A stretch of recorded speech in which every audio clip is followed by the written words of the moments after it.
যখনই আমরা ট্রেডিং করতে আসি তখন কিন্তু আমরা বুঝি না যে বাইনারি ট্রেডিং কতটা ঝুঁকিপূর্ণ। বাইনারি ট্রেডিং কিন্তু কোনো ট্রেডিং করে অরিজিনালি জীবনে কিছু করতে চাই তাহলে কিন্তু আমাদেরকে রিয়েল মার্কেটের সাথে পরিচয় হতে হবে।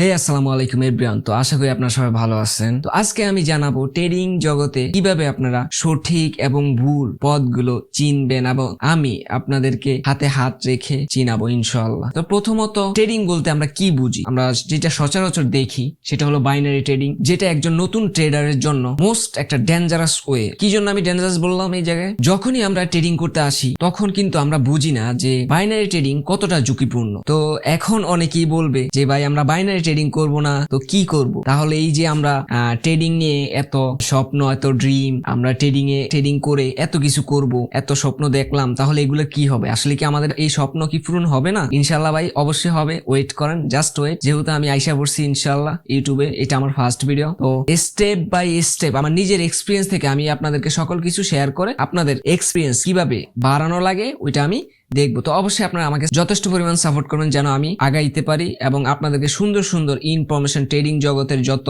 গুরুত্বপূর্ণ নলেজ গুলো আছে সবকিছু আমি দেওয়ার ট্রাই করবো। তো প্রথমত বলতে গেলে বাইনারি ট্রেডিং কিন্তু কোনো ট্রেডিং। আমরা যদি ট্রেডিং করে অরিজিনালি জীবনে কিছু করতে চাই তাহলে কিন্তু আমাদেরকে রিয়েল মার্কেটের সাথে পরিচয় হতে হবে এবং যেটা হইতে পারবো আমরা শুধুমাত্র ফরেক্স ট্রেডিং এর মাধ্যমে। ঠিক আছে? তো ফরেক্স ট্রেডিংটা কি? এটা হয়তোবা অনেকে পুরাতন বাবু চিনে থাকেন বা যারা নিউ পার্সন আছেন তারা হয়তোবা শুনেন নাই যে ফরেক্স ট্রেডিংটা। আজকে মূলত আমি এই ভিডিওটা যে উদ্দেশ্য করা সেটা হলো ফরেক্স এন্ড বাইনারি কিভাবে আপনারা চিনবেন এবং ফরেক্স ভালো নাকি বাইনারি ভালো, এইটা মূলত আমি আপনাদের মাঝে আজকে তুলে ধরবো।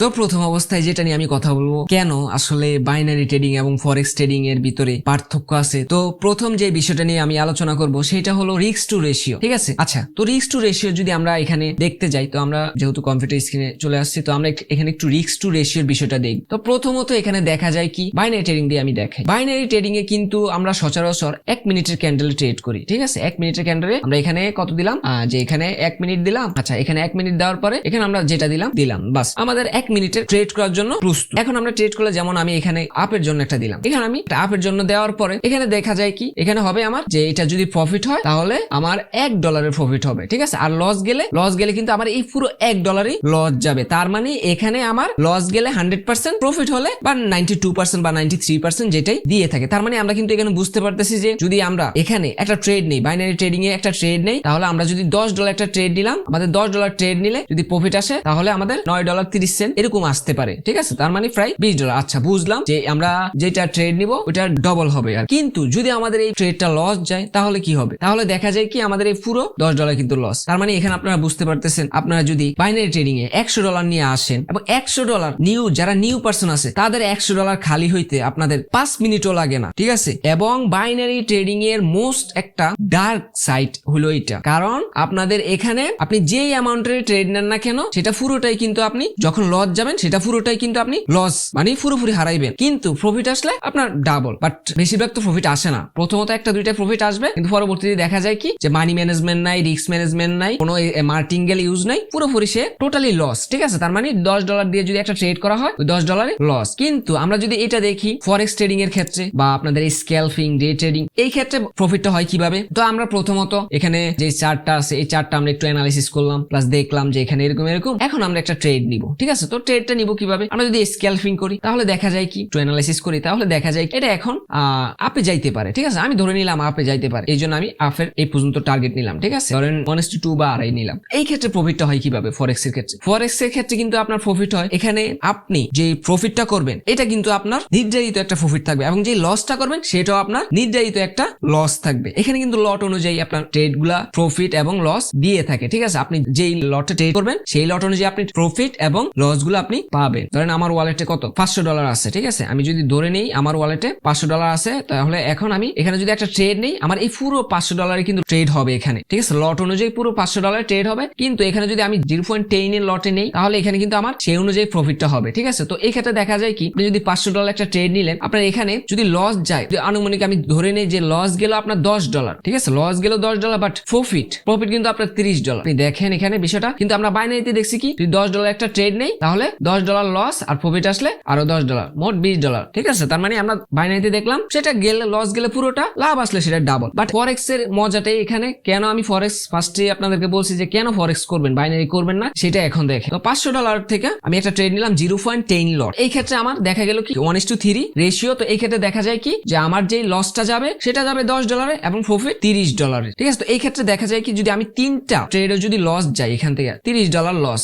বাট তো তারপরে যদি আমি 2টা ট্রেড প্রফিট করি, তো তাহলে দেখা যায় কি আপনার 30 করে 2টা ট্রেড প্রফিট করার জন্য আপনার কিন্তু $60 প্রফিট আসলো। তার মানে এখানে দেখা যায় কি আপনি যদি $30 লস যান 3টা ট্রেডে, বাকি 2টা কিন্তু আপনার $60 আসতেছে। তার মানে আপনি দিনে 5টা ট্রেড করে যদি 3টা বেশিরভাগ ট্রেড যদি লসও যান, তারপর আপনার এখানে প্রফিটটা থাকতেছে। এটাই মূলত ফরেক্স ট্রেডিং এর পজিটিভ বিষয় বা ফরেক্স ট্রেডিং কেন আপনারা করবেন।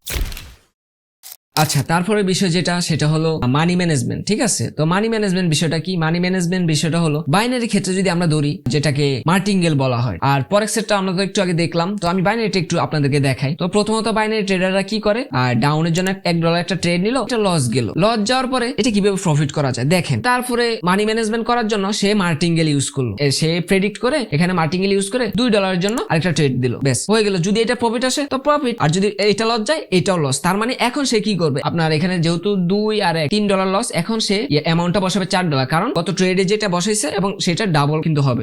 বলা যায় কি আপনার যে অ্যাকাউন্টে যে অ্যামাউন্টটা থাকবে এটা খুব তাড়াতাড়ি কিন্তু খালি হয়ে যাবে মানি ম্যানেজমেন্টের জন্য। ঠিক আছে, তো এই ক্ষেত্রে বলা যায় কি বাইনারি ট্রেডিং এ যদি আপনি সারা মাস প্রফিট করেন, মাস শেষে দেখবেন যে আপনার লস থেকে যাবে বা একদিনের লসে আপনার পুরোটা শেষ। তার মানে বাইনারি ট্রেডিং এ খুব ইজি ভাবে আপনাদের অ্যামাউন্ট গুলা খালি হয়ে যায়। ঠিক আছে, তো এই জন্য মূলত বাইনারি ট্রেডিংটা আসলে রিস্ক। ঠিক আছে, তো আর যদি ফরেক্স ট্রেডিংটা বলা হয়, এখানে ফরেক্স ট্রেডিং তো মানি ম্যানেজমেন্ট হয়ে যায় আপনাদের রিস্ক টু রেশিওর মাধ্যমে, কারণ এখানে রিস্ক টু রেশিও আপনি যতটুকু আপনি ডিসাইড করবেন ততটুকুই হবে। আপনি যদি এখানে রিস্ক দেন আপনার 1%, প্রফিট দিলেন এখানে 5%, এই ট্রেডটা যতটুকু না পর্যন্ত 5% যাবে ততক্ষণ পর্যন্ত আপনি ট্রেড বন্ধ করবেন না। আপনার যখন যাবে তখন আপনার 5 গুণ প্রফিট, এবং যখন আপনার লস যাবে 1 গুণ যাবে। সমস্যা কি, এটা তো আপনি নিজে ডিসাইড করে দিবেন যে আপনার কতটুকু লস যাবে কতটুকু প্রফিট যাবে। তো এই জন্য আসলে বলা যায় বিগিনার হিসেবে অবশ্যই ফরেক্স ট্রেডিং এ যদি একটু ভালো নলেজ নিয়ে আমরা ফরেক্স ট্রেডিং এ নামি, তাহলে অবশ্যই আমরা এখান থেকে প্রফিট করে বের হতে পারবো।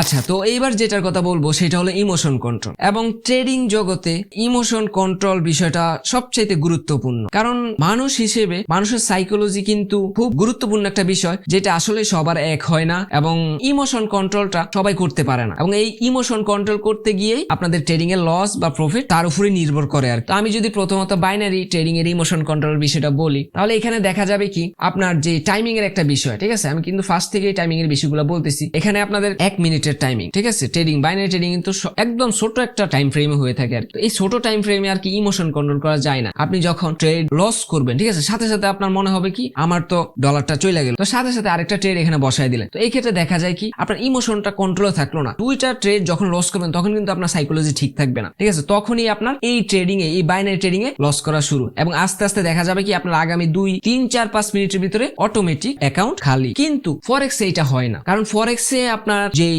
ট্রেড গুলা হয়ে থাকে এগুলা কিন্তু খুব স্লো টাইম ফ্রেমের ভিতর হয়ে থাকে, যেমন 15 মিনিট, 30 মিনিট, 40, 1 ঘন্টা, 5 ঘন্টা এরকমের ভিতর হয়ে থাকে। তো এই জন্য মূলত ফরেক্স ট্রেডিং এ ইমোশনটা কন্ট্রোল করা খুব ইজি হয়ে থাকে, বিশেষ করে ট্রেডারদের জন্য বা বিগিনার ট্রেডার যারা আছে তাদের জন্য। ঠিক আছে, তো এই ক্ষেত্রে বলা যায় কি আমরা নতুন হিসেবে ফরেক্স ট্রেডিং নিয়ে নলেজ গেইন করব, এবং দয়া করে কেউ বাইনারি ট্রেডিং এ অন্ততপক্ষে কোনো টাকা ইনভেস্ট করবেন না। তো অবশ্যই আপনারা ফরেক্স ট্রেডিংটা ভেবে দেখবেন, কারণ ফরেক্স আপনারা যদি ট্রেডিং করতে চান, অরিজিনালি ট্রেডিং করতে চান এবং রিয়েল মার্কেট দিয়ে ট্রেডিং করতে চান, তাহলে আমি বলবো যে অবশ্যই আপনারা ফরেক্স ট্রেডিংটা দেখুন। প্রত্যেকটা ট্রেডিং এর যেসব মার্কেট গুলো আছে এসব মার্কেটে আপনারা ট্রেডিং করতে পারবেন ফরেক্স ট্রেডিং শিখলে। ঠিক আছে, এই ক্ষেত্রে বলা যায় যে আপনারা যদি ক্রিপ্টো ট্রেডিং শিখতে চান তাহলে এই ফরেক্স ট্রেডিং শিখতে হবে, বা ক্রিপ্টো ট্রেডিং করতে গেলেও কিন্তু আপনাদের এই ফরেক্স ট্রেডিং শিখতে হবে। তো অবশ্যই আপনারা এটা মাথায় রাখবেন। তো আসলে আপনারা যদি ট্রেডিং থেকে কিছু করতে চান তাহলে আমার প্রেডিকশন থেকে আপনারা ফরেক্স নিয়েই থাকেন, যেখানে অন্ততপক্ষে লস করলেও কিছু শিখবেন।